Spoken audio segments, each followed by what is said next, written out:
Hello, welcome to my first ever what I eat in a day. So माझ्या दिवसाची सुरुवात झाली होती या डिटॉक्स वॉटरने, ज्याच्यामध्ये ॲक्च्युली खूप साऱ्या गोष्टी आहेत आणि या गोष्टी मी तुमच्याशी शेअर करेनच की हे मी कसं बनवते. बट हे जे डिटॉक्स वॉटर आहे ते आपलं गट हेल्थ आणि आपलं फिजिकल हेल्थसाठी खूप चांगलं आहे. सो मस्ट ट्राय आहे. त्यानंतर मी खाल्ले होते हे रात्रभर भिजवलेले बदाम. त्यानंतर लंचमध्ये मी खाल्ली होती chicken biryani with some raita, ज्याच्यामध्ये आहे फक्त काकडी आणि गाजर आणि थोडंसं दही. ओके, आणि चिकन बिर्याणी खरंच खूप छान झाली होती. त्यानंतर मी इव्हनिंगला माझ्यासाठी बनवली होती कॉफी.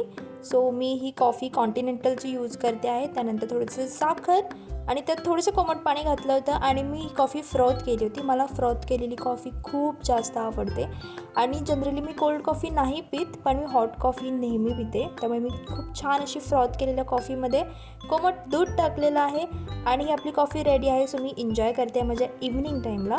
त्यानंतर मी डिनरमध्ये खाल्लं होतं हे नॉर्मल बेसिक डाळ भात आणि ही वांग्याची भाजी. आय होप तुम्हाला हा व्हिडिओ आवडला असेल.